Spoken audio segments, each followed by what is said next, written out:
MrFickles. Welcome to Terra Mystica Premier League. I'm MrFickles, and I have the pleasure of being joined here today by the one and only DeepFinesse. How are you doing, man? Hey everyone, I'm DeepFinesse. Good. How are you doing, Mr. Fickles? Good. I'm living the dream, the Terra Mystica dream. So I'm excited to dive in here. I think we got George Shortwell in chat. I'm sure more people are trickling in. Although I once again failed to post the Twitch link and then the Discord, but You have some time. They Okay. just started the bidding. You have it's some true. time. It's true. So, MrFickles. welcome to Terra Mystica Premier League. I'm MrFickles, and I have the pleasure of being joined here today by the one and only DeepFinesse. How are you doing, man? Hey everyone, I'm DeepFinesse. Good. How are you doing, Mr. Fickles? Good. All right. Am I back? You're back. Okay. There was like a replay of the previous Yeah. 15-second intro for a while. I know. I was like, where am I? What is happening? That was interesting. It seems to come out of limbo somewhere. Yeah, I think we're still alive, though. Okay. So, the settings for today, for anyone curious, are... So, today is being hosted by Eirik Olafsson, and he's running a tournament right now that DeepFinesse you'll be playing in, called the Hidden Cup. And the settings involve having... There's basically like 3 factions available for each of the colors, and then also they're allowing ice factions. And so Just the ice factions, though, not the lava, fire or not the and not shape-shifting variable. factions.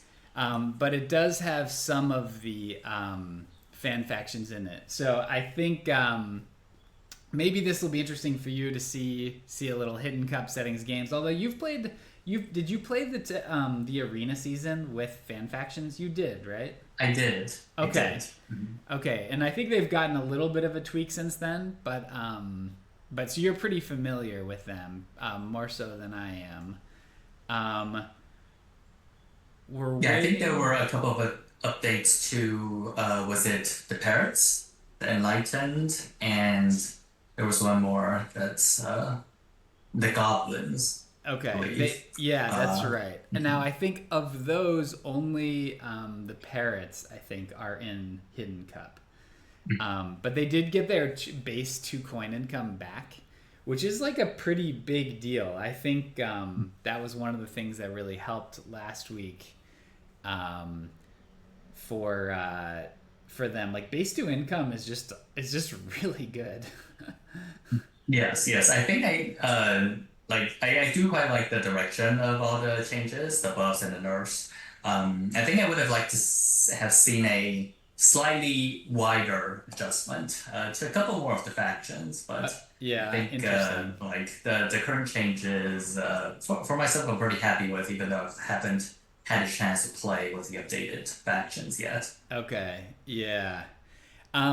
So we've got an interesting one here. So witches are in so far, and Selkies have just been put in on yellow. Oh, Selkies. So it's been like forever since I've played Selkies. Okay. I actually do not know what they do off the top of my head. Do they get the automatic ship increase and dig increase every turn? Oh man, Is you that are the Selkies? asking the wrong dude.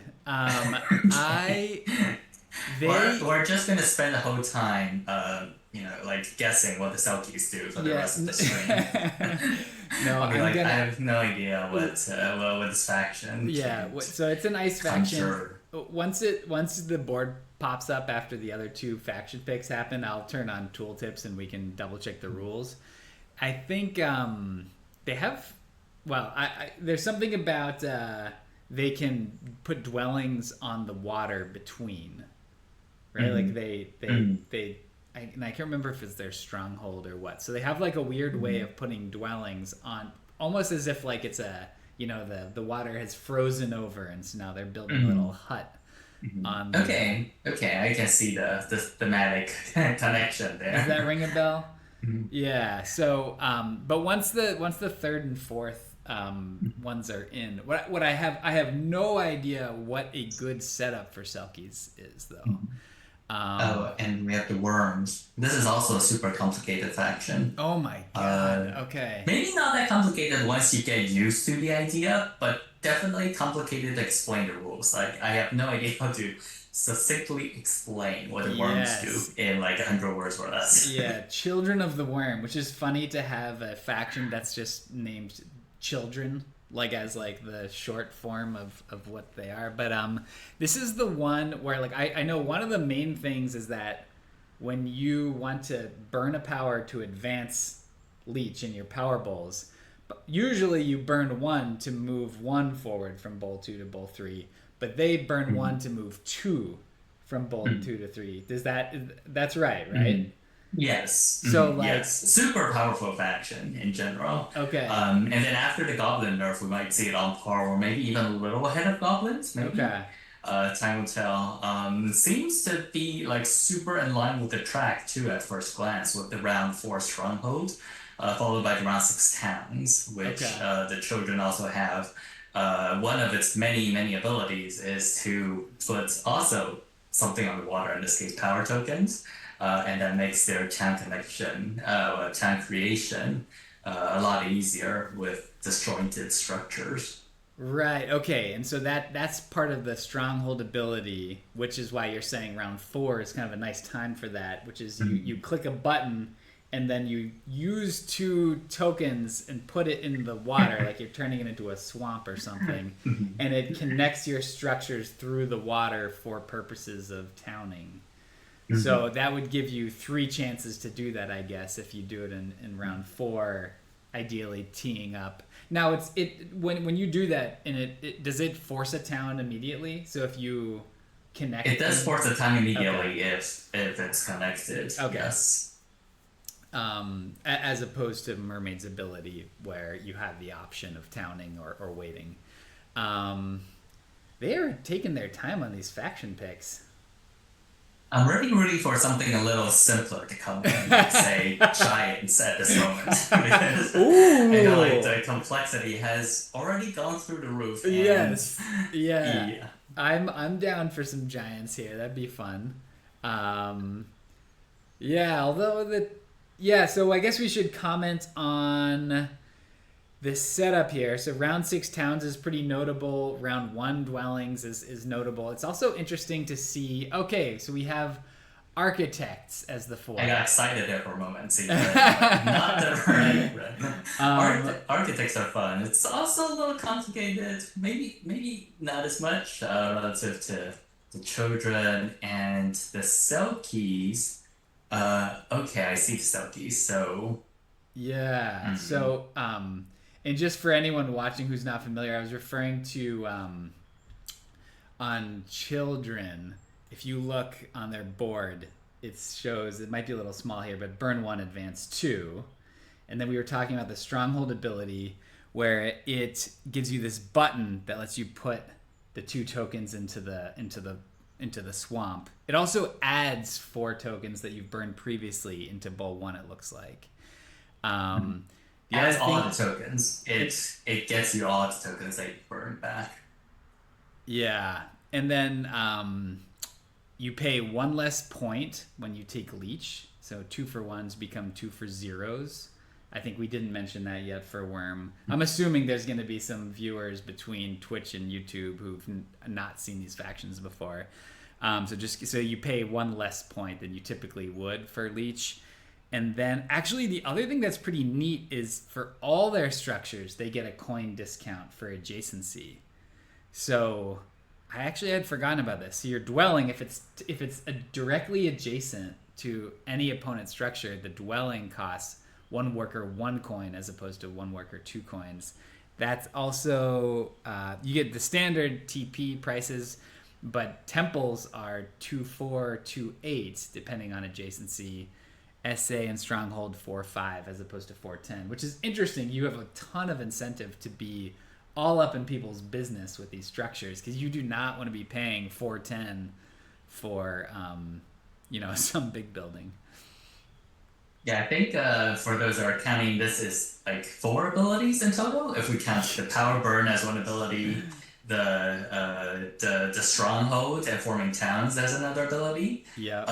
the discounted leech in terms of pain points, and then the discounted coins when building next to neighbors. So this is like super powerful, and we have like the bidding start, and without a killer neighbor.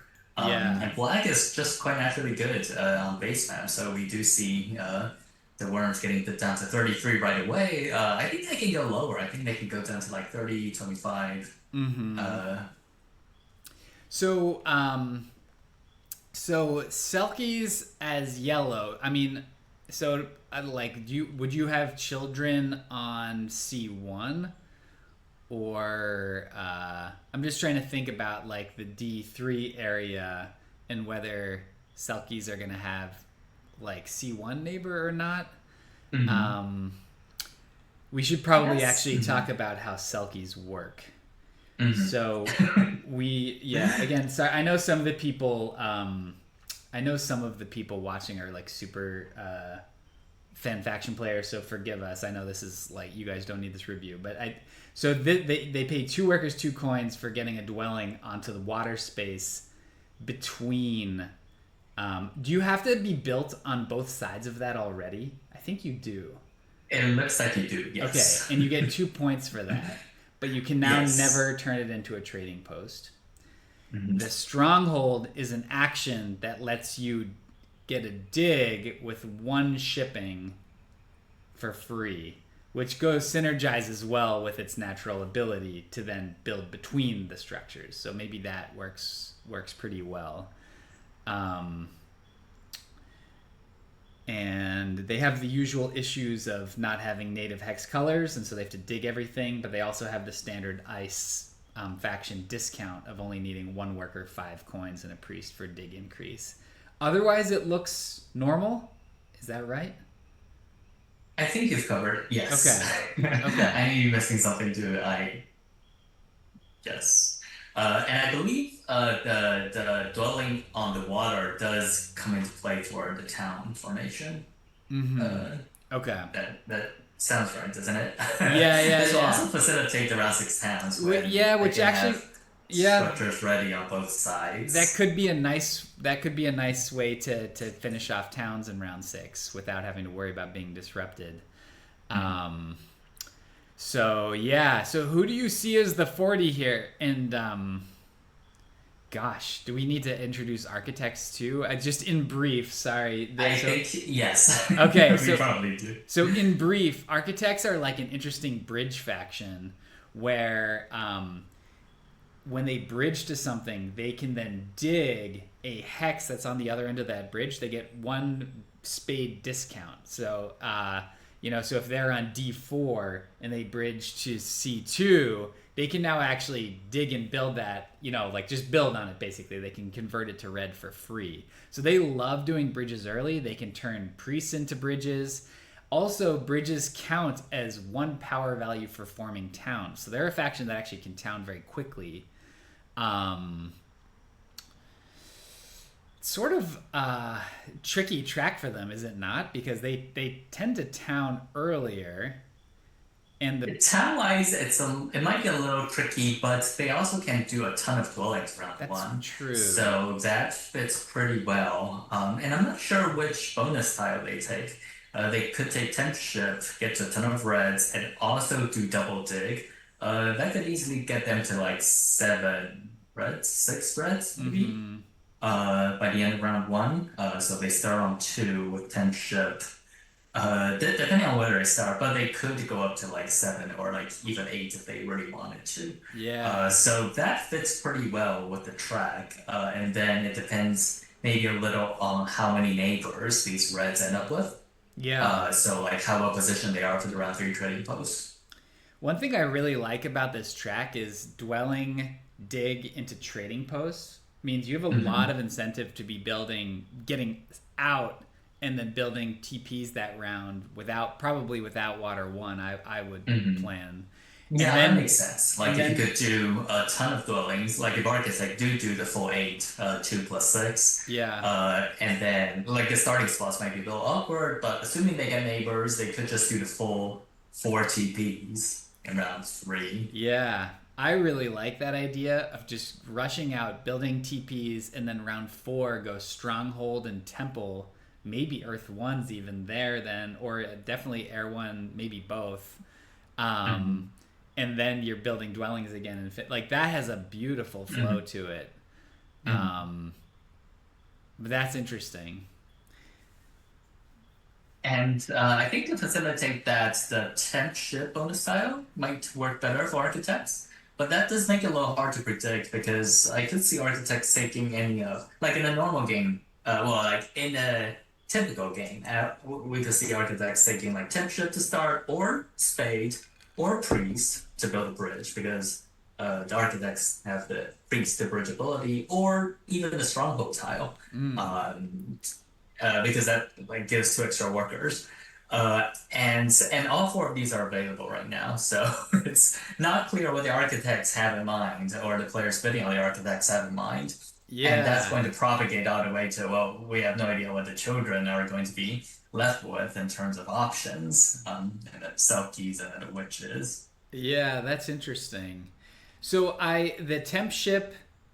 Yeah, yeah. Oh, and I think you said this already, but the architects have 9 power in Bowl 2, which is different than the other factions and is always significant for any faction as sort of having more optionality for just locking up double dig. So is the I mean, you almost certainly prefer the dig scroll to the priest as architects round 1, right? Unless you're trying to like town round 1, right?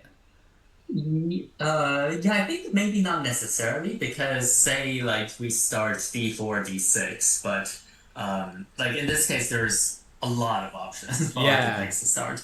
But a typical start is starting from D6, bridging to C5, then bridging to B6, and then forming a town there with all the reds and all the 3 digs from the bridges. And you kind of need priests or bridges for that, like Yeah. bridges or priests in the form of bridges, and you don't need to spade. So it's not clear, it's not 100% clear that the spade's better. The spade is better if you're trying to fight E7, if you want to take that ahead of witches, Mm-hmm. but maybe witches have the option of taking it first move because they move ahead of you. Mm-hmm. So it's just very unclear to me, and which is why I was hoping for someone to put in giants, and we could go like, oh, it's easy. Giants is gonna take the big building tile. End of story. Yeah, there you go. Only for them to then take temp ship and do And temp ship temple giants or something. Um, yeah, yeah, I see what you're saying. I mean, yeah, in this particular setup, I see what you're saying. I mean, definitely if you want a town round 1. And by the way, like, none of the traditional factions can town round 1. So just to like hear that, like, oh yeah, of course, you just need 2 priests or and then you Mhm. just town. It's like, oh wow, okay. Um, I don't know if they'll want it. And actually, it does raise the question: who's winning network here? Who's winning cults? Are any of these factions particularly oriented towards cultiness? Like Selkies don't strike me as particularly culty, but ice factions, because they don't have native hexes and the Mhm. lack of cult orientation among the other factions, unless correct me if I'm wrong about Children of the Worm, suggests that they might go culty here. Children can be. I think children do go culty pretty easily when there is the round 5 event, the water priest reward. If that were switched with round 1, it would still be a dwelling round, but instead Mm-hmm. you get water priest reward. And the children could easily take water too and play a cult game from there with the extra priest that they get. Mm-hmm. I think children also kind of naturally fall into the cult game because they're tempos, which are super powerful structure, is cheaper. And also because they're dwellings, they require neighbors to make them cheaper, which kind of incentivizes you to build them a little later after the opponents have developed, or like just like to play a little catch up. So then, like, as a corollary of that, at the start, you naturally build up a little, and maybe open like double tempo if you get the opportunity, or like build your second tempo round two, and that just gives you a very steady inflow of priests to Yeah. essentially codes. I guess also their sort of base ability of paying fewer points for bigger leech also lends itself to Hmm. getting Hmm. taller sooner. Yes, Rather, yeah, exactly. Yeah. So like the first upgrade before your opponent's upgrade is just so strong. Just yeah, like interesting. soak up all that leech. Two for Yeah. zero, and your two is more powerful than other people's two. Okay. Um, So we might see culty children here potentially.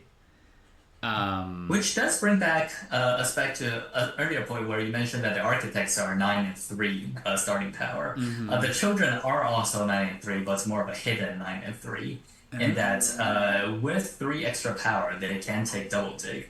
So that is Oh always a my thing to gosh. watch out for. Holy cow, you gotta be. The children are sneaky. You gotta really keep your head Yeah, on a swivel with their power situation.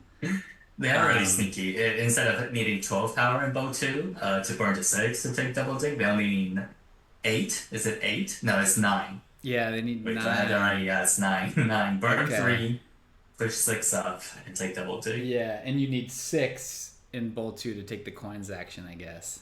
Mhm. Okay. Yes. Yes. Interesting. Oh man. Well, I have to apologize to viewers. Like, I'm not a fan faction expert. I'm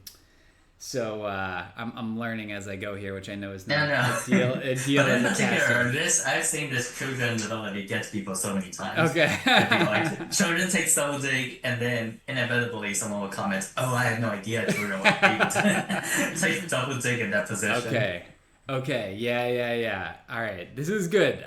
This is very. Yeah. That's a twisty little faction. Gotta keep your eyes peeled. Um. We So have we the have children down to 20. 20. Yeah. 20-point lead on Selkies. So they must. They must. I mean, everything sounds good for them here. I guess we should. So dig scroll is in I mean everybody seems pretty happy with that except maybe architects all else equal might prefer dig scroll not to be in because they have this great Yeah, that makes sense. other way to I can expand. see that. At least that's Yes, my architects would like the dwelling scoring to be in, I yeah. think. Yeah. For And some like round 2, round 3, big and that, scoring of the dwelling bonus time. and that's actually a little bit of an issue with this plan to build TPs round 3, then do temples and stronghold round 4 because what you'd like is for that game plan for the dwelling scroll and TP scroll to be in the game, right? Because like Hmm. you'd love Yes, to, yes.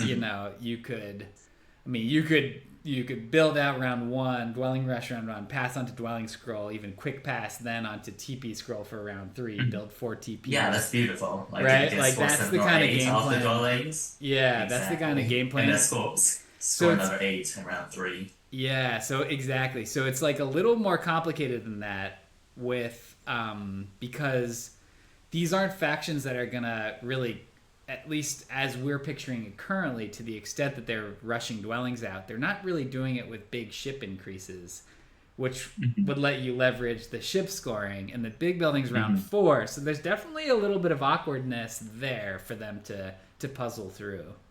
Hmm. Hmm. Yes. The Selkies, I'm really not calibrated on how good or how bad the Selkies are relative to the other factions. I think I got some pretty good calibration on the fan factions during the arena season that they were involved, but the ice factions are a whole nother beast. And Yeah. Yeah, like it seems fine. I'm looking at them. I guess so you have to be built on both sides to use that book ability. Oh. Oh, it appears we have a game. so Ronda Rice opted over to the Selkies. Yeah, yeah. Hey, Peter, you're like slightly at the bottom of your camera. If there was any way Hmm. to like tip the camera Oh, down just yeah, a I tiny can. bit more to get your, I might be accidentally cropping you off. Okay, does this Um, work a little better? yeah, I think so. I think so. Um, I got a really professional operation here. Um, so sweet. All right, and we're off. Okay, I'm excited about this. So, Matt the Lesser on children mm-hmm. at 20. I do remember Matt demolishing everyone. I think it was also children Really? at TMCon last year. Oh, okay. I think he was a very big proponent of the faction, probably still is. Okay, They're very fun to interesting. play. Okay, interesting. So he that hence some of his big bidding. I wasn't paying close enough attention to know who else was running them down or if everybody was kind of on them. Um, 13-point lead on witches is pretty big.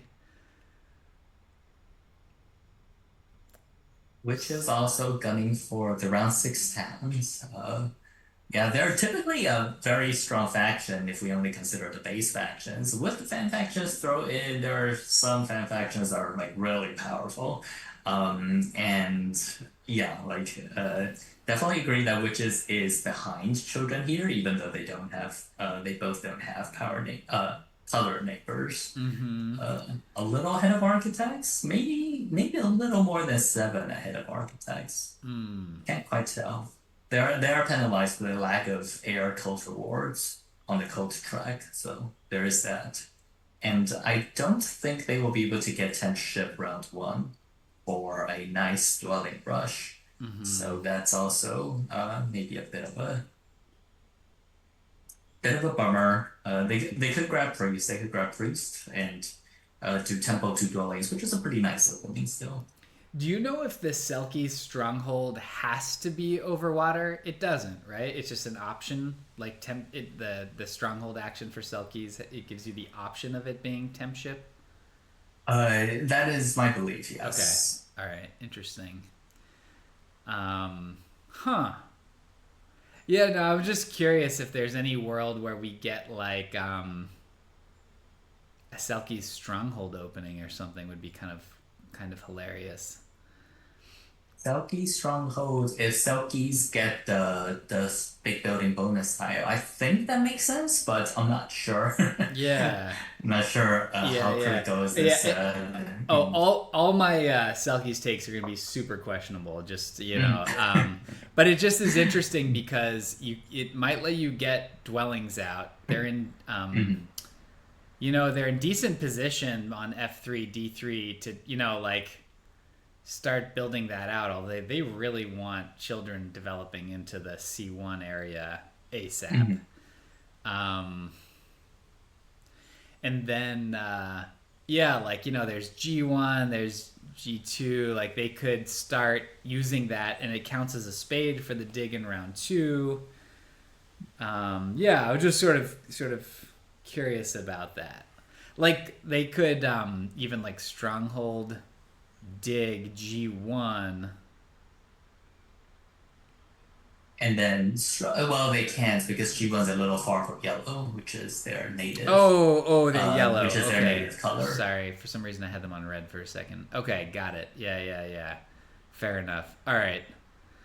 So you were, by the way, you called the architect starting placements. So we'll see what that means for the line they take. Um, Whether they're interested in dig scroll or we have them on temp ship, and now children get dig scroll. So yeah, we could be seeing a fairly intense dwelling rush from architects here. Do you think? Yes, I think so. I think D4 might not have turned out as well as G2, perhaps. It's kind of hard to say. But for the temp ship to work out better, I think I would prefer myself a full dwelling rush or as close to full dwelling rush as possible. Yeah. And G2 is the critical spot for that because it gets you a red right away in high five. You could dig F1, but maybe E3 goes, but that still gets you like seven red hexes Yeah. pretty easily. Yeah. I actually sneaky like the east and south for red start. You sometimes can run into certain connection issues, but here wouldn't be because you could, if you wanted to. I mean, you could. E8's very safe in this game in general. Nobody's threatening that in the short term if you're on like G2 and East in general. But I guess the architects are just very different because of their bridge ability as well. It's back to architects though, with development. They get E7 and probably C5. Still open with 6 dwellings and maybe a trading post if they want. Yeah, so we do But see E7 is pretty Selkies. big here. Yeah, it is. We do see Selkies on. So we see FireX took Priest.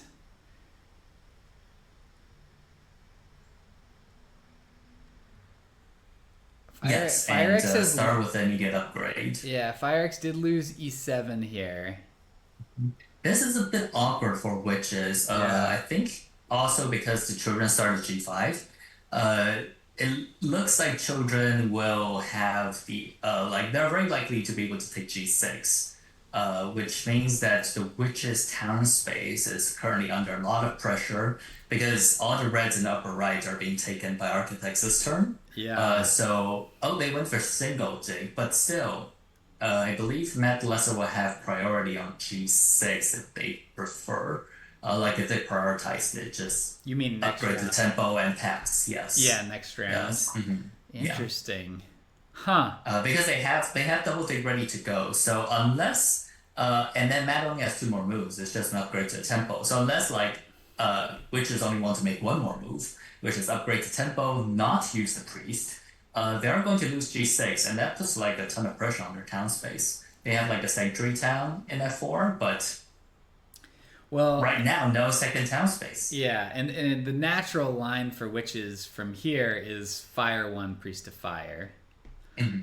Um, Now, I did see you play a game recently where the 3 witches towns were Sanctuary here, this town in the north, C4 to A11, and then you did the weirdest town I've seen for witches, which was C3, D5, B3, C2. Didn't you do Yes. that? That was your third time. I was because you took like a really interesting round 3 fire 2, and which I really like. I actually think early fire 2s on witches are a little underrated because they like fire 2 so much anyway. But so maybe we'll see what FireX can pivot to. But if he loses G6 here, he's in trouble. But I hadn't seen that C2 B3 C3 D5 as a pivot from losing the East Town location. I thought that was interesting.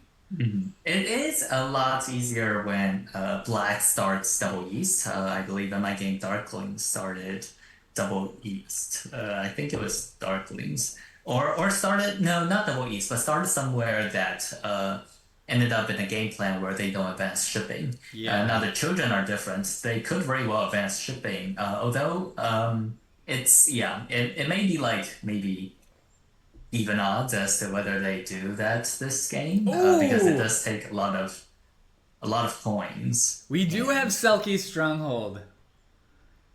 Oh my god. nice. Okay. This will get them an extra. They have a lot of options. There's B2, E3, G2. Yeah. Perhaps B2 with the stronghold would make sense. I think Yeah. use the Interesting. shipping ability of it. This is a really good. This will be a very educational game on Selkie, right? Like seeing Stronghold opening, we're gonna see Selkie like nuances in all their glory here, which will be helpful. Thanks, Rondo Race. Well, to see Yeah. FireX commit to that priest to fire and fire one, as you said. Yep. Which means that I see Matt already ready to pass Yeah, you're worried. for the double dig on G3. Yes. And then that's gonna, I guess, that will leave witches the fallback plan of digging E10 and then E11. It is 2 digs. It's not very comfortable. It's 2 digs, 3 digs for 2 hexes in total, E10, 11. versus 2 digs for 3 hexes the other way if they got through Yeah, T6. but it's the kind of thing that you only want to do late game. Like what you Hmm. really don't want is children taking F7 and then you in a panic in a mid round have to Hmm. double dig. It just is Yeah. it's so uncomfortable. Like sure if it sits and then you can do it in round 5 6, but like you definitely Hmm. don't want to be spending spades that inefficiently early, Hmm. early in the game if children are Yeah. coming Hmm. around you pressuring it. So Hmm. I don't know. I'd be now. Yeah, it's not great because it's dig round, so he has tons of incentive to double dig. Um, Exactly. Like that makes the F6 play really awkward in the sense that if you don't take F6, well, the children don't really want to take G6 for you because that makes their dwellings a bit more expensive. But oh, like this exchange is just so good for the children right now. yeah, In I see fact, what you're I'll saying. just call it right now. I think the children are going to take first place in this game. They look really, really comfortable.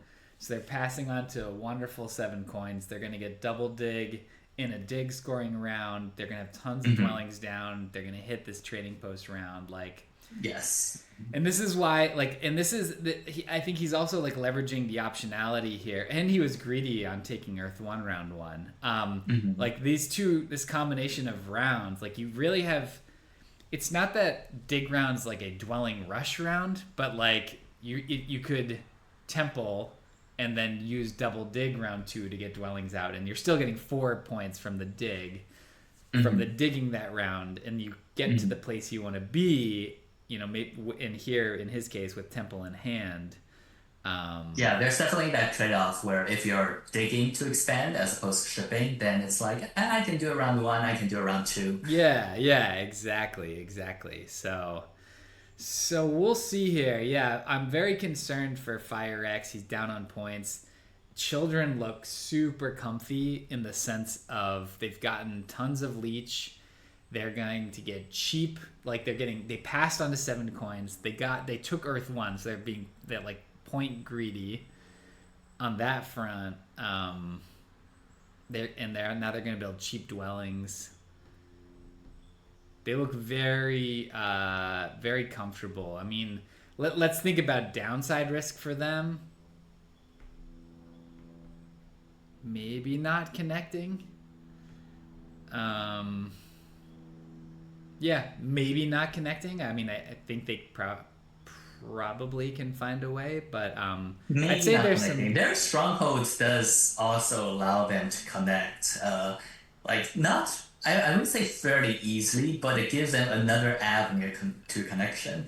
And I think that's powerful part of the multiple avenues is that they can threaten connection, but in the end not connect and just focus on building towns around six. And quite often that is more than enough points where Yeah, it's like, oh, are you gonna let me connect? And one or more opponents are gonna have to take a couple of hexes, go out of their way to do some inefficient things, and they'll go like, oh yeah, no, I'm just not gonna advance show. I'm just going to maybe advance big and build 3 towns around six, and that's quite often more than enough points. yeah, Especially with an Earth one, that'll be like Matt doesn't really have to connect, he just has to build a lot.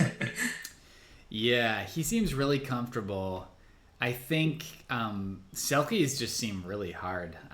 They seem like a difficult faction. So I'm having trouble seeing enough upside for them. Um, it's a little awkward. So did he took the priest. Rondo Rice took the priest. He used his stronghold action on G2. Two, Um, maybe angling for I7. mm-hmm. Does not seem super. Well, that does make that town easier.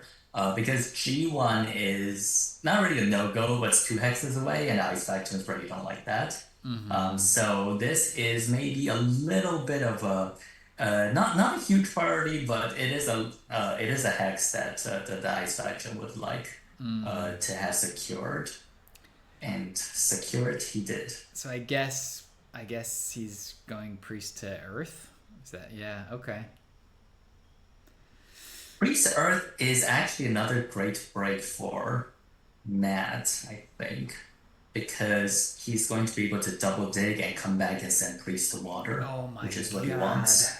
Oh, that's so Maybe sweet. witches could send Priest to water, but I'm not sure if they particularly want to do that. Yeah. They don't, yeah, like without they're not on the code step bonus tile, and it's not clear that they're going to land there. So yeah, I think like things are just going absolutely swimmingly for the children, like absolutely. Yeah, that's interesting. I mean, in fairness, priests at end of round 5 are not amazing, but Mhm. it's better than nothing. And then this dig here is really, really pretty sweet. Yes. But this is Oh, interesting. he left G6. Interesting. I wonder. This is pretty interesting. I think I was looking at G6 and E4 as opposed to F5 and E4. Yeah, me too. Uh, I'm wondering if he decides that, yeah, I'm not going to fight witches, I'm just gonna absorb the leech that witches is going to give me, like by building around me, and maybe that was the trade-off consideration. Yeah, could be, could be. Well, that's a wonderful lifeline for FireX because I think he's back in the game. Um, that's lovely, lovely. Oh, I feel so much relief for FireX. I like seeing people have good games.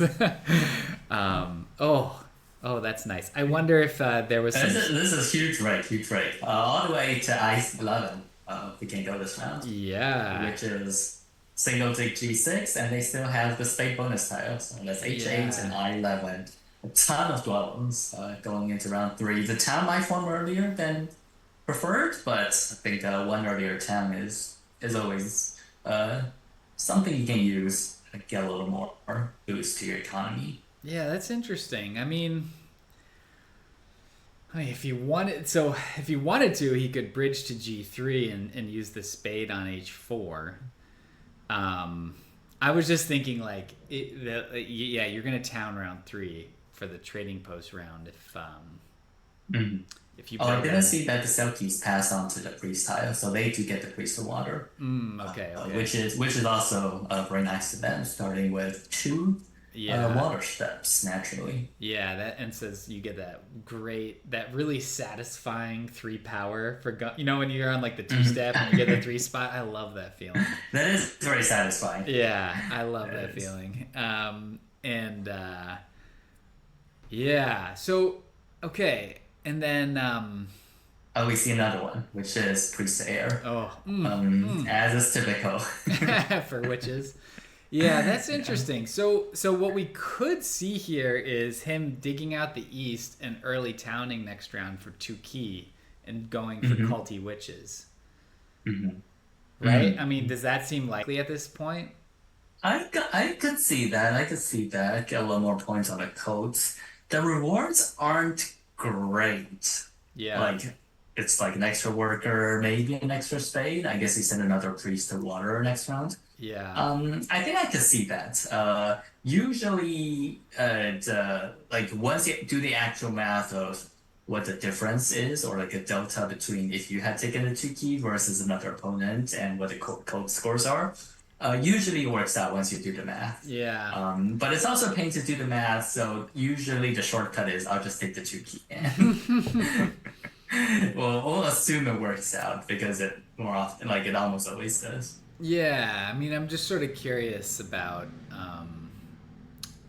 yeah, like what would Witch's path to victory be here? And my feeling is if he could win 2 cults, Mhm. and I think he's actually in network contention now. Um, given that he's I gonna, think the ice faction is usually a little shorter on network, and especially with the color neighbor in this game. yeah, Architects might also be a bit stunted to some degree. Like they have great early expansion, but some of their reds are going to get taken. One is already taken. yeah, So yeah, yeah. I can see that the first or second network for witches. So if I'm Fire X, I could be thinking, if I can get 2 firsts and a second on cults, and win Mm-hmm. network and get my three Mm-hmm. towns. Like I'm assuming the third town he's got his eye on is C4 to A11 Mm-hmm. seems like the natural next place to go is Witches here. Mm-hmm. Um, that I can see that. I can see that. It's a that little far. You need two shipping, yeah or like the stronghold to land there. But yeah, I can see that. I think it's definitely something uh, that is worth striving for with around six towns. You get your early town round three, and then you get yourself set yeah up for two more round six. Other factions get 5 point bonuses. You get 10 point bonuses. Oh, it does look like he's gonna do the build G3 and spade H4. By the way, um, so he just This took is the like such a strong turn two for witches. it, Tempo six swelling, and yeah. with tempo six swellings, yeah. It's really nice, and gosh, like given where he could have been, Mhm. you know what I mean? Like, um, yeah. I mean, I'm guessing he's gonna spade H4, but I'm not sure. Selkies seem hard, dude. I'm not uh, thinking about your future hidden cup games, but like, gosh, yeah, I'm trying to like picture a setup where like Selkies should be bid down the most, and they look tough to to run away with, but um, you were saying that you think witches just spade H4. They do have the option between H4 and H8 because now that the children have gone the shipping route, H4 is under threat because the children are going to get the H5 this round. yeah, I think I would dig scroll H4.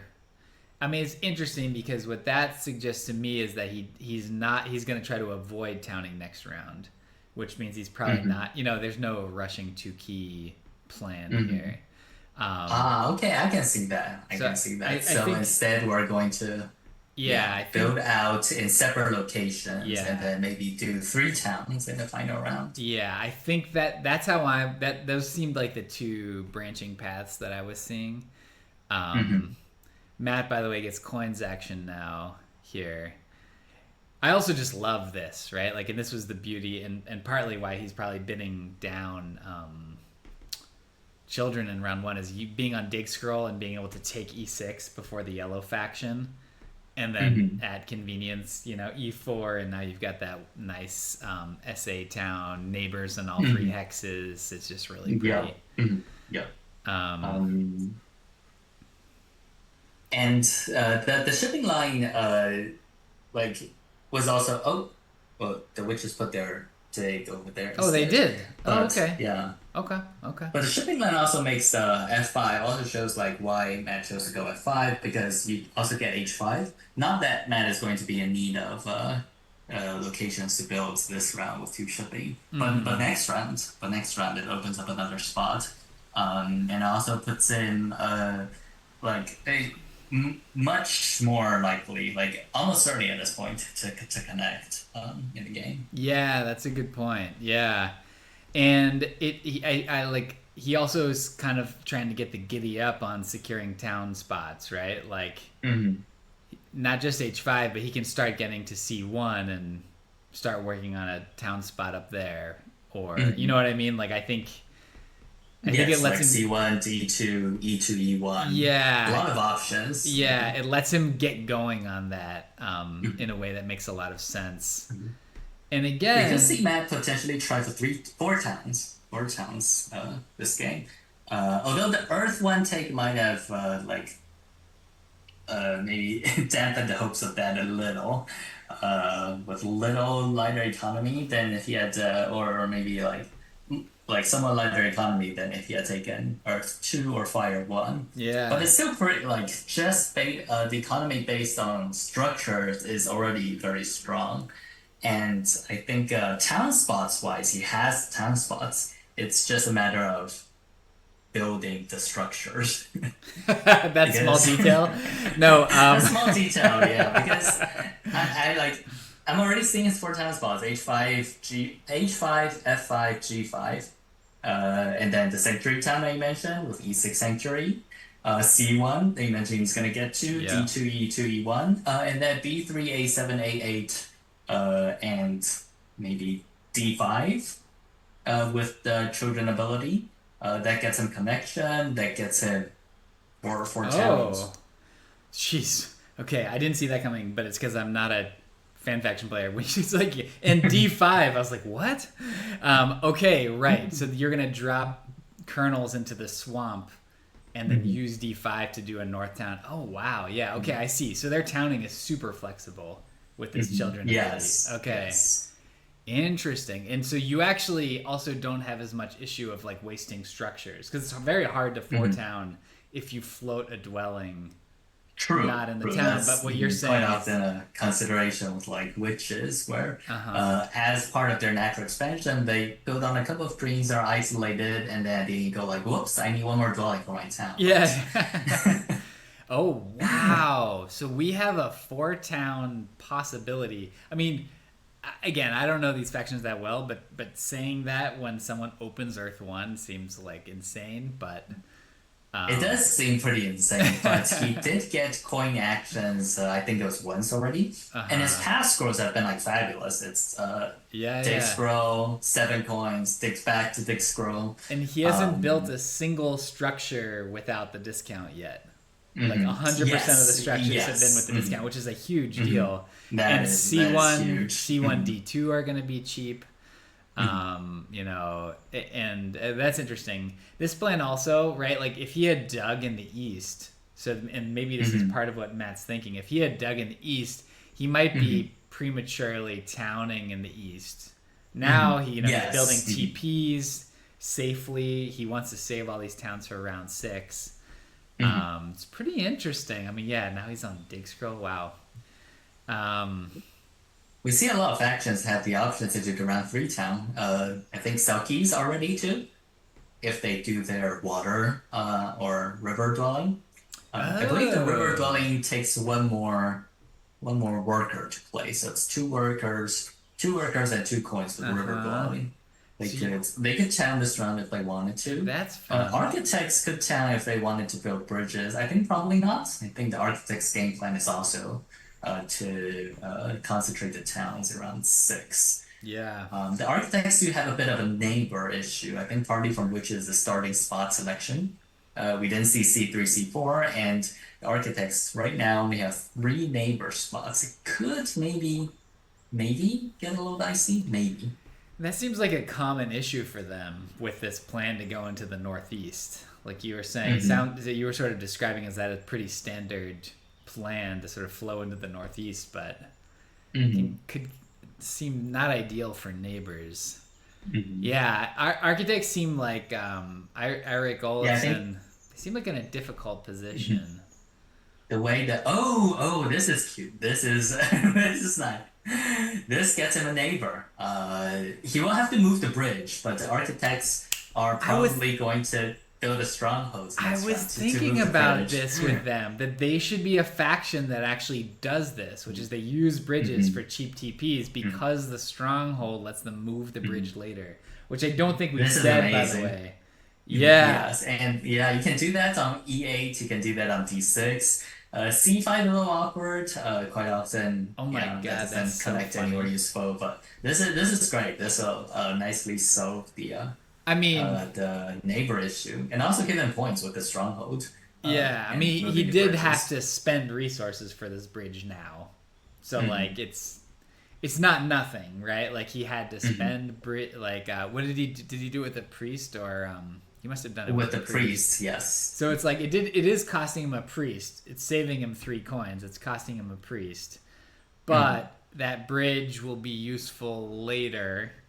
Yeah, already next round. That's so fun. Oh, what a neat I have to say I'm very intrigued by the architect's design. It seems Hmm.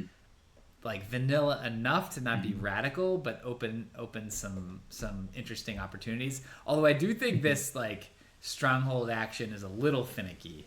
Like you have to move Mm-hmm. it from one place to another, but if it was used for a town, you can't move it It's part anymore. of the fun. It's part of the fun, figuring out how best to use the stronghold, and you get 3 points along with it. Yeah. Anyway, Yeah, yeah, interesting.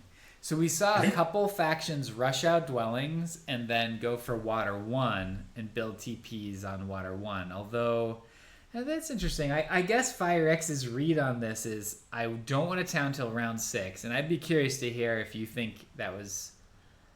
So we do see the Selkies town, by the way. So the Selkies 2 keyed with the. We got a glimpse of the, doing a little ice house here. ice faction Yeah. things. Um, so we're going for culty, and so we see.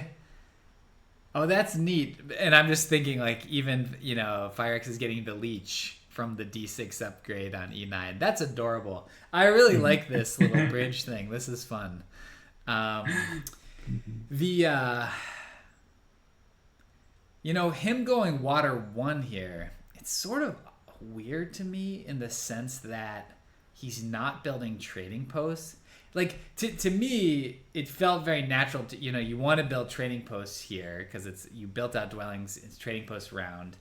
He's like, wait, but I don't want a town yet in the east. So instead of building trading posts, even though he could have done a second TP on H4 now, Mm-hmm. he chose to go Water 1, but he's Mm-hmm. not actually going to build another trading post here. It's a little awkward because I think witches need a lot of shipping to get out from this location. Like this current situation, especially the C4 A11 town that we're talking about, the ideal spot for the third town. They need to do it quick, otherwise children might get shipping, although like children already won't be five. But they still need to do it just because there were not things to do. And they can't build up anymore because, like as I said, they're trying to avoid their town round three. But one of the like not great things that can happen in these types of situations sometimes is I try to avoid round three town, but round four I end up going like, oh, I actually do need to build a town anyway because there's something else I can Yeah, do. yeah, yeah, And yeah. you definitely want to avoid these situations if possible. Yeah. I guess I can't help but feel like there might be a little bit of an overreaction here to like, oh my god, Hmm. it's round 6 towns. My towns have to all be then, Hmm. and that he's holding back. Hmm. Um, Yes, as long as he can figure out like next turn, it looks like he's gonna do the stronghold and then fly to C4. So that's going to solve the coins problem because he doesn't need two shipping for that. But does he put the stronghold on C9 or like E9? That makes the town. So maybe he puts on H4, but that overbuilds that town by a little. So it's yeah, it's a little awkward. yeah, okay. I don't want to be too harsh because, he's probably seeing things I'm not seeing, and be curious to hear what he thinks after the game as well. Was that a children dig on B4? It is. And this like threatens the C4A11 town. Like now Matt does want to be five because like that also gets into town with one less uh power token drop into Yeah. the river and also connects him. So I think he's going to be able to get there ahead of witches Yeah. and then take A8, B4, B5. He does have three dwellings left. Uh, So, yeah. I mean, the one nice thing is, so FireX is landing on big building scroll for the big building round. So that's always nice. I'm guessing. I mean, he's gonna SA for sure. I had assumed he would stronghold to get to C4, but now I'm not so sure Yeah, that makes sense because because he needs to. before it was like, well, we have a town there, and now it's like, do we have a town there? I don't Yeah, think so. yeah, and he just is gonna need to increase the ship soon anyway. So like, and he's been so interested in not towning early. Mhm. But Oh, see, this is very nice from the Selkies. This is very nice. We're talking about how like the Selkies, like they're or like their spade issue is something that they need to solve through the game, either through upgrading spades with less workers, or in this case, code spades. So this water code reward that Ronderise was able to get with the two key. This looks very nice Yeah. for the cell keys. Like really, really clutch. Hmm. Yeah. So their path is 2 more towns in the town round, win 2 cults, Hmm. and pray. And pray. Yeah. And pray. They don't have a great. Actually, they don't even have the lead anymore. But yes, that is their plan. I mean, he does have Earth 1.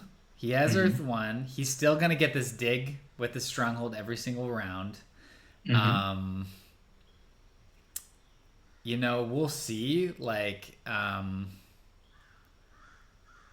We'll see. I mean, it'd be really nice if he could increase his digs here at some point, to help finish out these last couple towns, and they get the 1 worker discount on the dig increase. So like, I would be like, it wouldn't shock me if he just chooses not to do SA this round. I don't know if you agree with that, but like, to me, I'm very tempted to not SA as Selkies here, and look more towards using those resources towards dig increasing and try to dig out dwellings next round. Yeah, I think that makes sense. He could do both potentially, but the essay also doesn't get him a whole lot now that Water One has gone. Like he could take Air One at some points, maybe like 8 points or maybe like 7 points, 7 to 8 points. Maybe I could see either. Like I think he will still have enough resources to do deck upgrades next round, even with the Sanctuary build. But the Sanctuary is going to eat up a lot of his resources. Yeah. I mean, I guess if he's gonna Sanctuary, it's probably Fire 2 even. Oh, Like like that preparation fire too. maybe. I could see that being something to consider. Fire X does an essay for Air 1. Another Air One. Ooh, this is the quick Air One grab. Ooh. A lot of scoring favors, almost all scoring favors in this game, except for the Fire One by Witches. Which is interesting.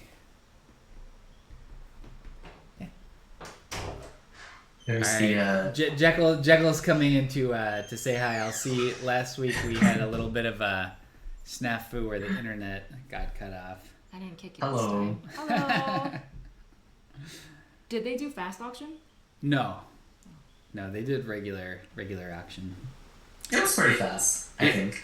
Well, you know what? It felt In terms fast. of- It felt fast because we didn't get a chance to really analyze it because we were busy figuring out the rules for When the fact, Selkie. yes. Yeah. We got stuck at the rules stage. It was a bit awkward. But yeah, you guys were Team Asia teammates back in International Clash back That's in the like day, right? 4 years ago. Is it? It feels like yesterday. It's like the last Olympics, and now it's like Team USA in the spectators. Yeah. Is that Bizzle? I don't know who has a team, or is that you? It's Mr. actually Fickles? me. I don't know who has. It's actually I do it so that like the like when your friends come online and offline, it like populates the recent moves log. So I log in as Team USA. Oh. Team USA has no That friends. makes sense. Yeah, Team USA has no friends, so it doesn't like feed into the log. But it's pretty. Look at this fun bridge, Jekyll. He did it for cheap TP neighbor, and then he can stronghold later and move the bridge. Isn't that super cute? But not this round though. I was expecting a stronghold this round, but it looks like Eric has gone for the Sanctuary instead for Air One. Fair enough. I mean, he's only doing 2 towns either way. It seemed easy enough to put one of the bridges E8 to... Actually, yeah, why did he need that? Sanctuary. They seem like a faction that doesn't really need... I mean, I'm a known Sanctuary hater, but they seem like a faction that doesn't... that should need its Sanctuaries less, because it can get to the 4 structures easily. I'm assuming the bridge counts as a structure. I think it does not, but I suddenly can't remember off the top of No, my it head. doesn't count as a structure, but it counts as a power towards the town. What kind of? And it does count as a power towards the town even if you don't control both sides, right? So say if the architects did a bridge right now, D6, D5, He would count does that count for us? D6 to C5. No, because That that's still gives you- 3 structures. Well, it's 3 structures. Oh, right. Yes, you have to. All right, hold on. Somebody check. But that would be 7 power. Is that? 1, 2, 3. Wait, D6 to C5 right now? As a hypothetical. With the stronghold on one of those. Is that what you mean? No, Like- he's saying because like the bridge to D6 to E9, it doesn't need to be to a red. It still just counts as the power. You know how like the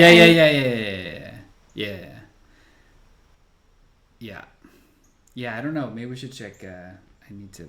I've been bad on. That's okay because the architects have accumulated enough power to actually do the stronghold this round. So it may be a hypothetical that does not matter anymore because the bridge is getting moved. Wait, how did he afford that? Yeah, how did that happen? He must have taken some leech or something. There was some power. There was some power that came in along the way from I'm not sure where actually. But he was able to accumulate the power. It might have been a step on fire, perhaps, that got in enough power for the worker power action. Interesting. But Eric has managed his resources down to the exact power. Yeah. Not just the exact coin, the exact power. And there's that's pretty nice. Stronghold and Sanctuary, both on the only big building round. Maybe he'll be able to pass first, too, onto the big building tile. Yeah. And he has 2 wins already, right? Yeah, Eirik is on 12 points after 2 games. So he's in the driver's seat. So if he can even get second here, I think he's quite happy. Ondus is on bye week. He has a second and a tied for second.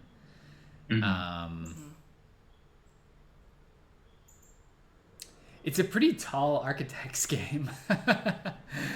I guess we'll see what he does next round because it is Dwelling round. He doesn't have Earth 1. He's not really well positioned to take advantage of a Dwelling scoring round 5, it appears to me. No, he's not. But I think the Architects game do quite often fall into these tall games when there's a color neighbor. Because like they sort of naturally expand by building bridges and building across the bridges. And with the color neighbor, the spots where you can do that just naturally gets taken, like D3. So the architects cannot do like C2, D3 anymore, for example. And and then like they don't really want to say double dig. And eventually that just kind of steers them towards the tall game that we're seeing Eric do right now. Yeah, it's interesting. I mean, honestly, like as soon as, which is obviously very predictable, but as soon as you see D3's blocking architects from getting to E3, right? And then of course they lose G2, unless they're starting there, they're going to lose G2. And then it's just as soon as you see that, it's like, yeah, they're pretty much just playing on that fairly small part of the board. Which is scary given when you've got 2 factions going pretty hard on cults. So I'm hoping we get to see some serious Selkies digging action. I don't know if we will. I think we will. There's the 2 priests, all the coins. Well, not all the coins. They don't Maybe have a little short on coins. They don't have all the workers, though. A lot of workers. I mean, yeah. In some sense, it's almost like too many workers and not quite enough coins. But of course, you can convert. They would have loved that coins action. But, that's one step ahead. That's too much to hope for. But you know, did you already talk? Did he just? Oh, he did Selkie action. I guess he was worried about A7 getting lost. Sure. Okay. By the way, I don't think we've called it out yet, but the Matt's southeast town is via swamp down to H5 actually, which is kind of interesting. Is that what those are called? The power tokens floating on the water? Oh, They turn them into swamps? Or... I just I do not know. But... I may have made that up. I think it makes sense. We can call them They swamps. look kind of swampish to me, but maybe that's not the most flattering. But yeah, like they're sort of like, it looks like they're gonna use. Do you think, is there any chance that 4 towns is still in the cards for him? I think so. We need a fire 2. We need what dig on H7, a dig on D2, a dig on D3. We need 3 digs, a sanctuary, a trading post, 2 dwellings, 3 more dwellings, 2 more trading posts. I lost track, but I think he has it. Yeah, I mean, if he's gonna lose E2 probably, so that's a slight setback. But of course, he can go around. That's pretty wild That's if true. he can do all that with Earth 1, Water 1. Yeah, I know. I actually don't think he'll be able to because He did go for the H2 dig, which tells me he's not going for it. Yeah, And I think, as you mentioned, if E2 goes, the extra dig is a bit painful. yeah. And this is this looks like a concession towards that in terms of I'm not doing the. So the I 3 think, town. yeah, I think what that means to me. The 4 towns. It's still 3 towns. Yeah. Already built basically. Because I think Selkies are planning to do a no SA route. You heading out? All right. Go eat dinner. Eat dinner. Oh. Bye. Bye. Bye. I like food too. So I'm assuming what this means is he wants to swap these hexes next to like F2 instead of he doesn't want to have to SA, right? Like I see that as like a desire to not SA.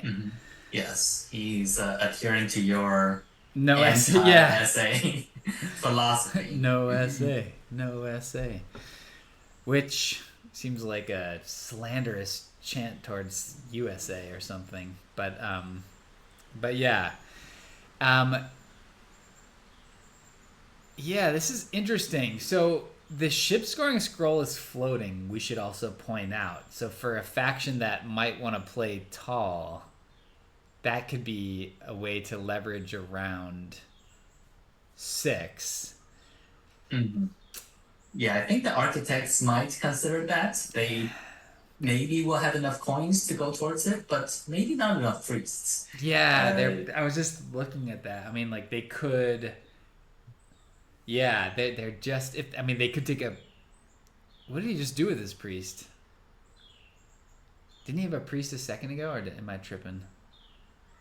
Priest to air. Priest to air. Okay. Architects, yes. Okay, thank you. But the architects much prefer the big building tile, which. Passing wise, there are 2 seats behind Selkies. Maybe they could get it. Yeah, I was just thinking, but passing first, like if you take priest and then pass first and get coins action, right? Like now all of a sudden you'd have 3 priests in hand. That makes sense. That might be like the one of the few remaining routes for architects to make points other than what they already have planned, which is the 2 towns, a couple of trading posts, and it is a little limited, I think, in terms of point rotation. Oh my gosh, FireX points are so low. But he's winning 2 cults.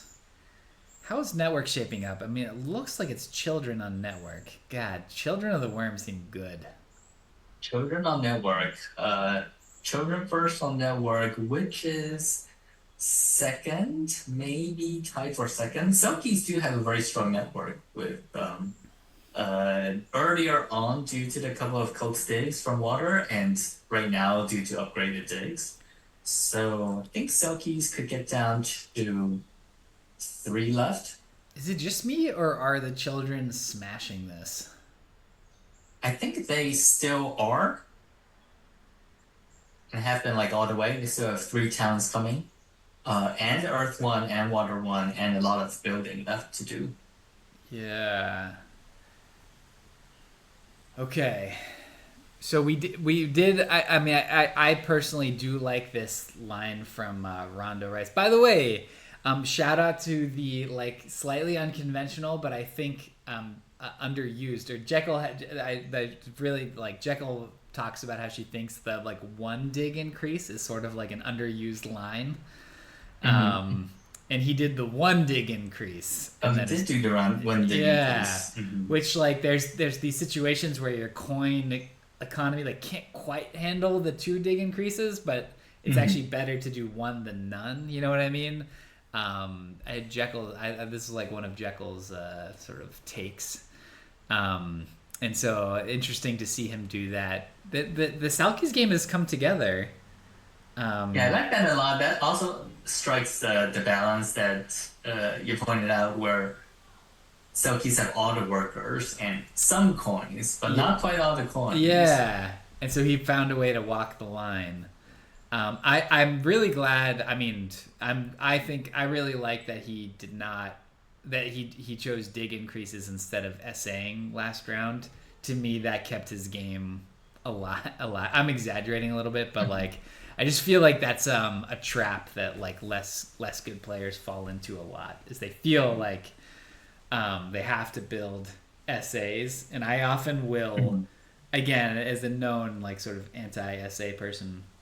No, it makes sense. Preach it. Yeah, and yeah. You'll have converted another 5 people to no essay school of thought. I would encourage people to always like ask yourself if the essay is coming at the cost of a future dig increase, right? Because like they're approximately equivalent in cost, like very crudely, of course, but like, and if that's true, then you should really think twice about it. But I'm quite a fan of the way this has shaken out, and it's been actually really fun and instructive to see Selkie's game. And they opened a stronghold, which was like something we sort of like randomly like wondered about in the auction, and it's like pretty neat to see Rondo Rice go for it.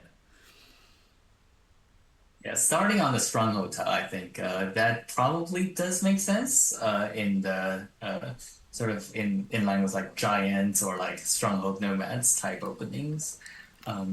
Yeah, I mean, like again, I'm new to these factions, but like it seems arguable that like Selkie Stronghold is like, I don't want to say must build, but like it's 1 hex every round for a faction that has a hard time getting hexes. And basically unlocks your ability to do the dwellings in the water, to like do an ice flow or whatever. It is a little sad that we're probably only seeing that happen once, maybe I guess twice this game. Rondo Rice can do one more dwelling between D3 and D2 after he completes both towns first. Between D3 and okay. Interesting. But only after the towns are complete. I mean, he could. I don't know how many structures he's gonna try to get down next round, but he could like dig F1, and then stronghold action H1 or something. I guess it doesn't really matter. One way or another, yeah. Like we might see one more, but you're right. It hasn't been a ton, but he did use one for an early town, which I hadn't really thought about that, but that makes actually a lot of sense. And it makes a lot of sense that it helps you early town if you open stronghold, right? Like I can imagine quite a few maps and situations where like that actually is the way to early town. Yeah, definitely. And then with the water, not water two key grab and getting 2 space from the water coat. That was a very strong mid-game continuation. Yeah, that's interesting. I find myself kind of cheering for Rondo Rice. Maybe it's just because I'm new to the Selkies and they just seemed hard to play here, but I'm sort of keen. Do they have a shot at second place? It feels like they do. Because they've got such a strong cult game, too. Yes, and passing for a reasonable amount. Let's take... the dwelling will score them some more points. I think they do. They're trading 2 towns against architects in round 6. they're beating architects in codes and in network. And then they're taking their pass for this round as opposed to next round. Next round, architects will have the ship upgrade. Architects still pass on to the ship score. And will get coin action. So, and it has gotten 3 priests ready. So I guess there is a 3 priests after all. Yeah. I think it's close. I think it's close. Selkies and between Selkies and architects. Yeah. This is pretty. It's actually really clutch for the tall game plan. Yeah. Unfortunately, I think the witches are a little too far behind to have a realistic shot here. Yeah, it's too bad. I'm a fan of Fire X, and I think like something just didn't fall into place there. Like it was a little awkward, and then like taking the like I felt like forcing that water 1 didn't sit right with me. That actually might have been it. That water 1 that still hasn't gotten a ton of points. Yeah. That water 1 so far has given him 6 more points. But yeah, it might have been fairly costly. Yeah, I mean, yeah, because he could have done a second trading post on H4 at least instead of that, and at least now you're producing in a TP round, and now you're rebalancing your economy a bit.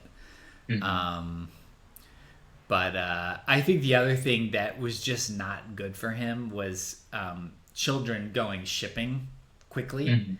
It is not good, right? Like he really needs to get that C4 to A11 town. Did you see another pivot for witches? Because like once children are going shipping quickly, and FireX had sort of committed to not stronghold early, so it's hard to get to C4 quickly unless So you either gotta, and there's no. I guess he could have tried to use a temp ship somewhere in here to try to get up there. I think I would have started C4 or C3. To claim the northern areas first. Also, like if I say because the witches place first, right? So if I started my first dwelling on say C3, that kind of like signals that my second dwelling is going F4. And then as children, do you still want to go G5? You know that you're not gonna get neighbors there for like a long, long time. Whereas as witches, what witches want is the E9 to I11 stretch. And with like maybe just 1 neighbor on D7, and then that's all they want. So they actually don't want, or like don't really want black in the east. And so I would have tried to place my starting dwellings initial starting dwellings in a way to disincentivize black from going G5. That's super interesting. And this is the kind of stuff we could have talked about during the auction when we were reading the rules for factions. But no, I still don't know what the Selkies do. But that's okay. I think that's actually super fascinating, and we should all go back and look in the auction at this because that force black to then go double wests and start C1 E5, right? Like, and now all of a sudden they're playing all west.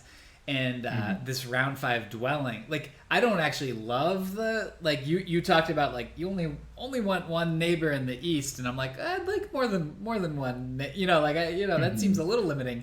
But with round 5 dwellings, like you build TPs elsewhere, unlock those dwellings, and then round 5 dwellings you do this run down the east, right? Like and that actually does synergize well with this track.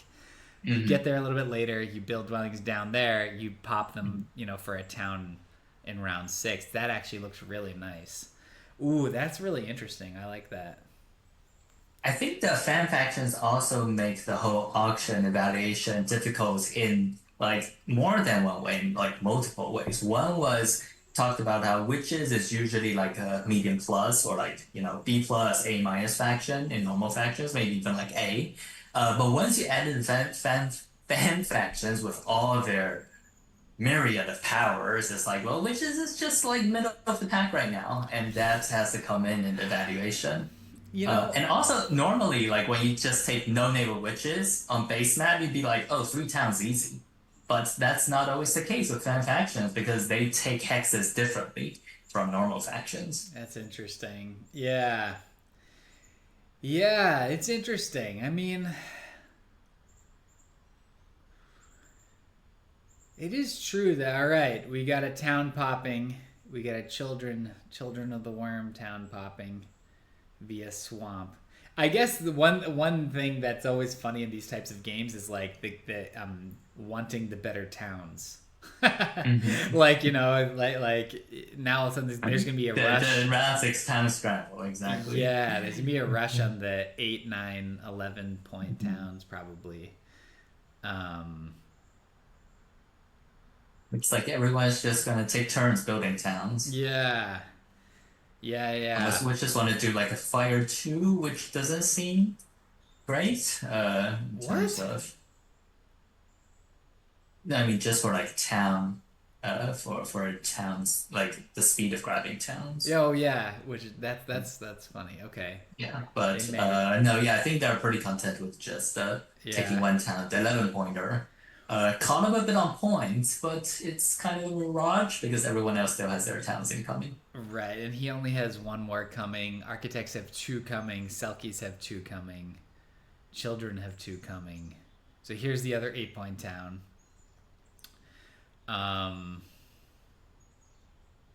Yeah, look at all these cult points for Selkies. Oh wait. First. Okay. Maybe a second. Children might have enough to do like a Earth 3. Yeah, like Earth and definitely fire. Earth 3 is being threatened at least. Yeah, that's fair. Do they need to town again? Can they get down? Oh man, Two structures potentially. There's D8, E10 left. Like Eirik Olafsson really wants. Oh, we just saw a funky. This is such a funky. Gosh, the architects are hilarious. This does answer the earlier question. Does the bridge need 2 red structures on both sides? No, they don't. The answer is they definitely don't. That's so interesting, and it doesn't count as a structure. We said. So if the northeast bridge gets moved between D6 and C5, it is not a town because okay. Yes, but C5 B6 gets the town. That's so interesting. Some reason that's not intuitive to me that it would count as a power but not a structure, but maybe it would be too good or something. Oh, we did see Earth 3, by the way. Good call on that. So, can he get down? How low can he get? Down to 2 structures pretty easily with another dig. Single dig is going to be there. I think for as long as he needs. So he needs down to 1 structure. He could. That's what I'm do it. wondering. 1, 2, 3, 4. He needs 3 hexes though. A single dig on D8 will get him 3 hexes, and if no one digs E10, he does have all the resources he needs already. Down to 1 structure. This actually another point that the No Sanctuary School of Thought should preach is that building the sanctuary is a pretty big penalty in network races. Yes. And like to get down to something like 1 structure left on your board, so like this would be 16 structures out. Yeah. Quite often the remaining structure is the sanctuary. Yeah. And Matt has the option to do that right now. Yeah. So yeah, another win for it. Which the No Sanctuary. Yeah. I think this is a good point and one I've been meaning to bring up because it's also a little bit of a thumb on the scale for strongholds, which is strongholds let you unlock a TP, whereas the sanctuary just unlocks a temple, which then you also have to build to unlock a TP, right? You know what I mean? It's that extra step. And so I think that's a nice advanced point that newer players sometimes even the kind of mid-level players sometimes don't think about. Then again, I played too many games where I have like one town witches because I refuse to build a sanctuary or something. So I think quite likely we're going to see Matt actually go down to 2 structures and do dig big upgrade instead. Okay. That might be more points because no one's catching him, even Yeah. at 2 structures remaining. That's fair. And it's not like it's like dwelling scoring round or something. Yeah. Yeah, that's true. What town? So Eirik Olafsson, is he? So he's going to. I mean, one thing that's sort of awkward. Okay, so he's gonna stronghold move the bridge. He can town again. There's not. See, the best towns are gone, and then he's gonna be increasing shipping. He does have water 1. Okay, so he can do a little bit of. The ship increase a little. He should probably trading post C5 before he moves that bridge. Yes. That's actually that a sense. random architect's nuance, but because he doesn't actually have. I mean, I think he probably wants to do 2 trading posts still. Yes, C5 and EA, solving the neighbor issue using the fabulous architect bridge finesse that we saw around. I think we saw it around 3. We saw it around 3 with the trading post round. It could be his 3rd one that way. If he did, well, he could do 3 like that this game. That's pretty neat. I think we are going to see 3. Yeah. Yeah, that's pretty. There's neat. a second one. Yay! Yeah. Yeah. The stronghold bridge moving and the fact that you can't move it if it's already part of a town, like that is a little bit annoying. But otherwise, I really like the architect's design. It just seems like not too different, but like definitely. And you know what? Bridges are kind of like an underpowered aspect of Terra Mystica, so it's cool to see like bridges get some juice. Yeah, I agree. Maybe it would have been nice to see like architects being able to take the bridge power action for 2 instead of 3. 3 always felt like kind of a pain to pay for a bridge power action. But one thing I would like to see is a map that's designed with the architect's ability in mind, because all the maps that we currently have came before the fan factions. So being able to have a map with a couple of intentionally designed architect slots might be fun. I'm sorry, can you say that again? So a map designed with the architect's ability in mind. Oh yeah, with a couple of hexes, like positioned in a way that's like, hey, you may be able to do some fun stuff around around these areas. Yeah, that's interesting. I actually find one of the reasons why it's hard to analyze like ice factions and lava factions from a strategic point of view is because they don't have a native a color that like how to play selkies on base map is just like completely different depending on which color they're starting on, right? Like and so like that's something I've been thinking about a little bit. It's like, oh man, it's really hard to talk like for example, like creating strategy content for the ice factions is really different. Because they I think that makes sense. Yeah. Yes. It's almost like you need 7 different guides as to like, and you need like 7 times as many repetitions to get yourself to a point where you're like, okay, I can play ice, I can play the Selkies on any color as well as I can play the witches on green. That's so funny. And no one's gonna get that many reps, especially with like ice factions, which like generally people don't play with as much already. Yeah. That's a funny point. I mean, yeah. That's a funny way to put it. It's like you need you to play them as well on any color as well as you play witches on green. You have to play them on that color that many times. I mean, slight exaggeration, of course, but like, yeah, that's interesting. So any as you get ready for Hidden Cup, and by the way, Hidden Cup is where you there's going to be 10 players in this tournament, all extremely high level, but they're going to play on anonymous accounts.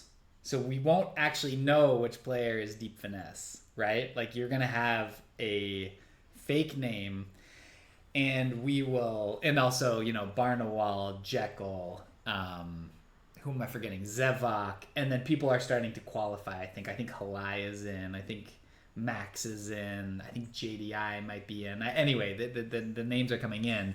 They're all going to be anonymous and playing each other in a series of turn-based games, and I believe there's a final that's live. Is that right? I think so. Okay. Yes. And so curious, any like high-level takeaways maybe from these three factions in particular as you start thinking about Hidden Cup? I think the fact that you don't know who your opponents are is like definitely an interesting twist, and but other than that, I haven't given it too much thought. But Okay. All right. And because I definitely like, whether I suppose intentional or not, but sometimes like in the back of my mind go like, oh, like Matt is on children or Fire X is on witches, and how does that like or how do I account for that compared to say if MrFickles are on witches, and quite often it's like it's the same, but sometimes I feel like I consciously or subconsciously make different decisions because of that. yeah, that's interesting. And it's not Especially- something I think about a lot, but this definitely brings it to the forefront. Yeah, it's interesting. It's I mean, of course at balance tables it doesn't matter that much. But like in arena, it where like the tables can be wildly imbalanced, it would actually matter quite a bit. I think there'll be a little bit of variance in elos among the player pool of 10.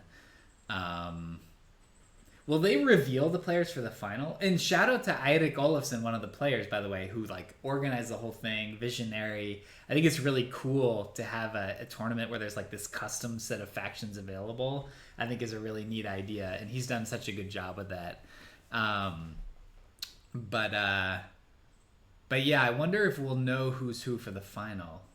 I feel like I'm not sure. Okay. I'm not sure what the. Okay. I guess it's pretty neat when someone wins and then you like unmask the.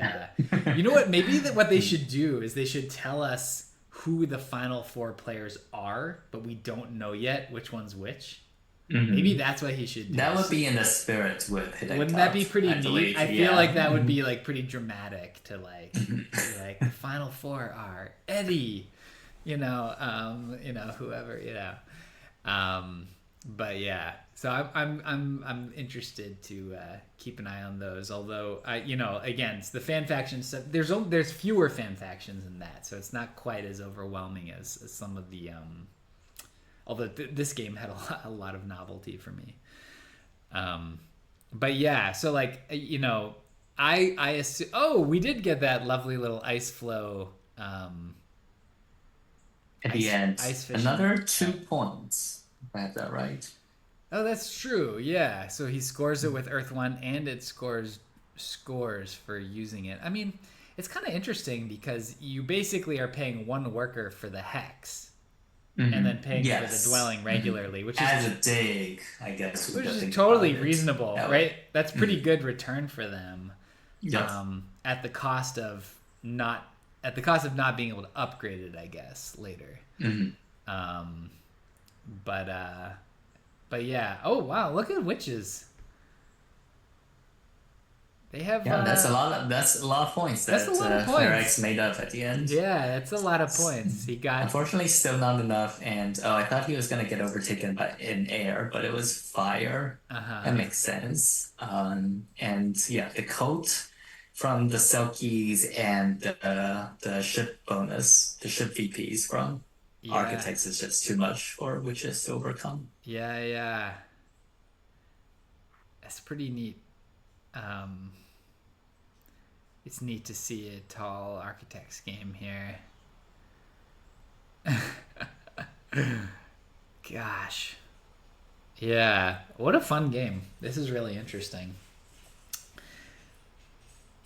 I mean, it's very humbling to be learning about the factions as I try to cast them. But yeah, this was really fun to see like Rondo play Selkies, open Stronghold like this. Matt the Lesser, maybe your high level takeaway DF should be bid children down a lot. Yes, yes, that makes sense. Because weren't they down to 20? Yes. Uh-huh. But I think after the opening, I was like in round one. I'm like, I'll just call it. Children are gonna win this game. The opening was just Yeah. very, very nice for them. It looked really round good. round one spade into round two open double dig. Yeah. With all the hexes that you want. Onto 7 coins scroll for double dig, and then I think coins action round 3. That was really something. Mm-hmm. I mean, yep, coins action into 2 ship increases. Yeah. I mean, and I guess his rushing ship increase line. This is a lot. I mean, this is a. Okay, so architect. So we are on final scoring team.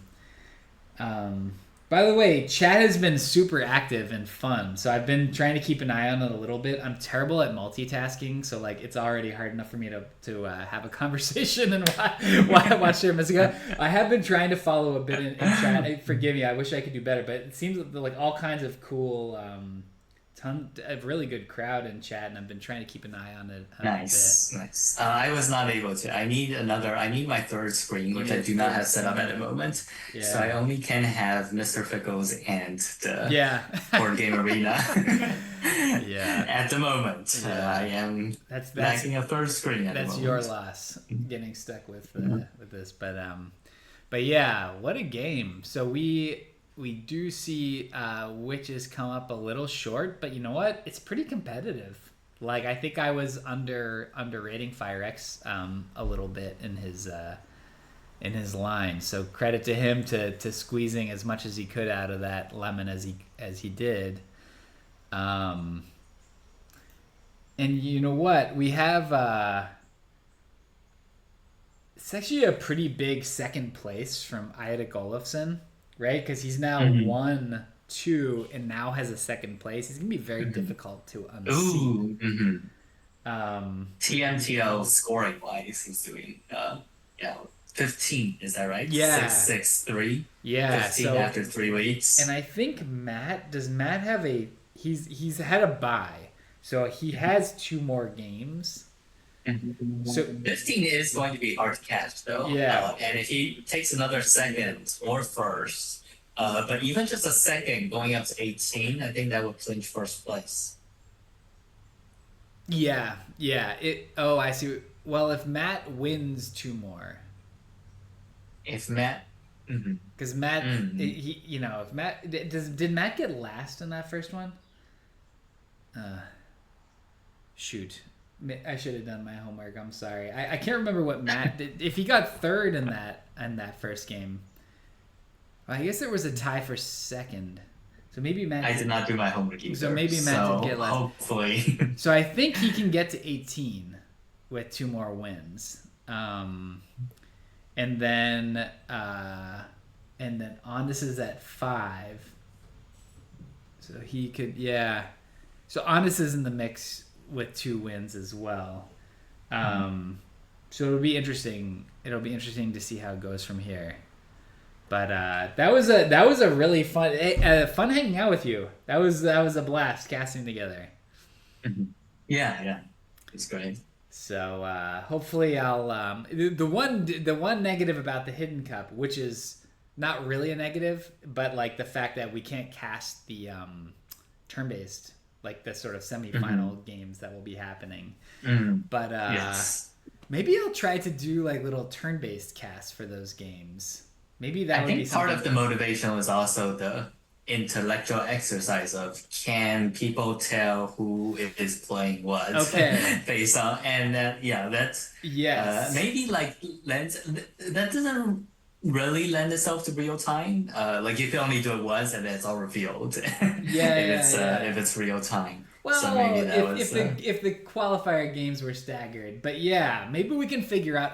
These games are going to be awesome, so I'd love to find a way to get to throw more love on them and attention. But super fun hanging out. Thanks for the kind words in the chat. I'm glad you guys had fun. And Huge congrats to Matt the Lesser. I think he's in the mix now. Yeah, I mean he could, if he runs the table here, he could win the league, and that was like a ridiculously dominant children's game. What did he start at? How many points did he start at? Was it 20? It was 20. 20? Okay. Yeah, which is at 27. So I think they're talking about if children should have calmed down more. I think that makes sense. yeah, a cool 155 after auction. Like, yeah, with no extra scoring or anything. So, cool, man. Are you doing arena this season? I think you are. Is that true? I haven't started yet. I'm not sure. Not sure how my schedule looks yet. So I could hop in. I might not. I can't say at the moment. Okay. I see Z-Rock is already. I think he's in first place right now. Okay. So whoever wants to join the fray is going to have a lot of work cut out for them. Yeah. Fair enough. Yeah. Fair enough. So it's good to take some arena seasons off, I think. So that you can go for it when you want to. But I'm just seeing in chat, Rondo. By the way, nice game, Rondo Rice. Rondo Rice put in chat that Worm paid 5 VP for 53 power. Holy crap! Holy crap! That's a lot of free power. 53 power for 5 VP? That sounds impossible. Wow. Like at a usual 1 to 2 conversion, it'd be 25 VP. So. Oh my god, that's not quite, but almost like a 20 point. That's ridiculous. From just one of the Worm's 4 abilities. Yeah, that's crazy. Well, based on my extremely small sample size of having watched like one children's game, maybe I've seen one before. I think we could take away one of their 15 abilities, like you said at the beginning of the. Yeah, I agree. I think I would have liked to see more changes that bring the factions a little more in line. We saw it with goblins, and I'm not sure how the Enlightened changes plays out. Hopefully it's a nerf. Yeah. But as I was saying, that witches used to be like B- A+, and now they're just like once they're on the mix, they're just like gonna B. And that breaks my heart a little bit.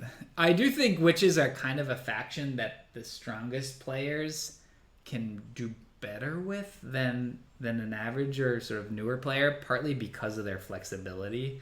But but I have obviously not stacked them up against these. It sounds like you think fan factions on average are just stronger. By the way, it just came to me the change for Enlightened was they no longer get double power going up the cults. I think but I think they get more power from some other way, right? Do they? As long as it's net, long as it's net less power, I think I can live with that. Yeah. All right, fair enough. I'm at the full limit of my fan faction knowledge.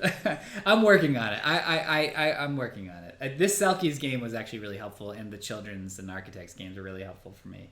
So huge congrats to Matt, and until next time. I have one more stream that I can do. Next week I'll be streaming with Bard Noel, and then unfortunately I'll be occupied for a bit after that. But so I think I'll be handing it back to Lustrous. But super fun hanging out, and until next time, and hopefully I can catch you again sometime, DF. Yeah, sounds good. All right, see ya. Bye. Bye.